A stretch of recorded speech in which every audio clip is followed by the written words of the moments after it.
Jennifer Wozencraft with the U.S. Army Corps of Engineers. I'm Program Manager for our National Coastal Mapping Program and Director of the Joint Airborne LiDAR Bathymetry Technical Center of Expertise.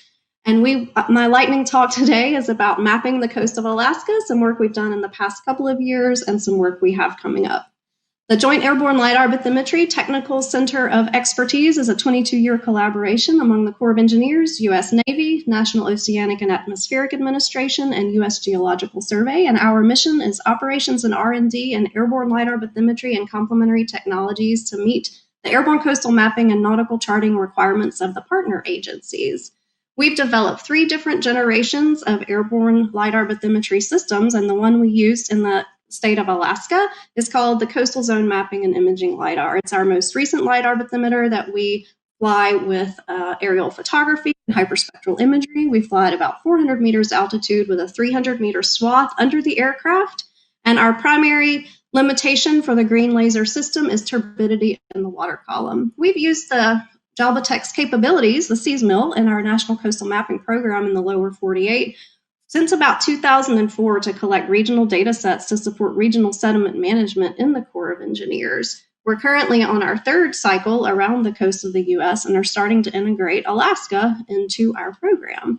In 2018, we took advantage of a Navy aircraft transit through the state of Alaska to do a pilot project on Homer Spit, which is a spit across the mouth of the Kachemak Bay, where the Corps of Engineers has a navigation project with a local harbor and some shore protection projects as well. It's about a 4.5-mile long gravel spit where there are also some other resource management interests there too.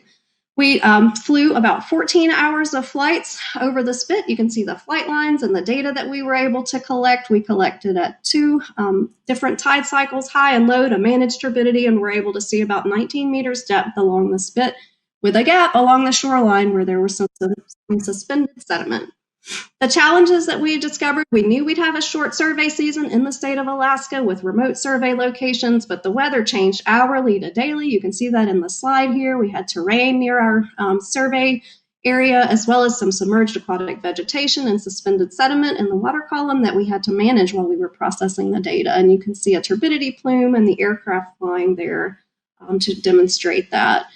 In 2019, we expanded to a larger operation where we were looking at addressing some requirements for data for tsunami modeling and coastal storm modeling, as well as the Corps of Engineers navigation and coastal erosion issues. And that was all collaborative with the Alaska Coastal Mapping Prioritization product. We selected our areas based on probability of success and picked 13 of those. We had 3 different bases of operations: Nome, Anchorage, and Juneau, and surveyed for about 13 days on those projects. And you can see some of the data that we collected there. And that data was delivered in December, following the summer that we collected that.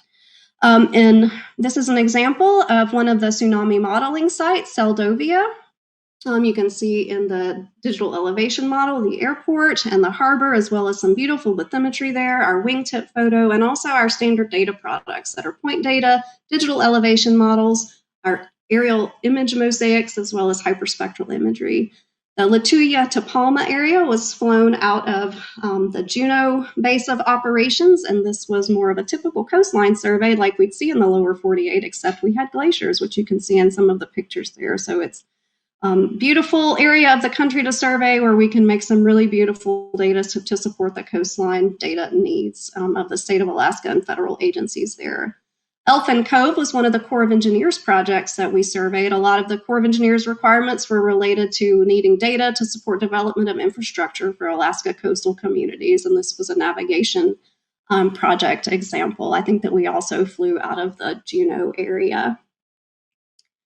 And the next thing we want to do as we expand into mapping more areas in the state of Alaska is to bring some of our National Coastal Mapping Program products and tools that we've developed to support the slew of applications that you see on the right-hand side of the slide there, looking at developing coastal metrics, vegetation maps above and below the water surface, change detection toolboxes, and looking at our coastal structures in a systematic way in the state of Alaska. So bringing those capabilities there.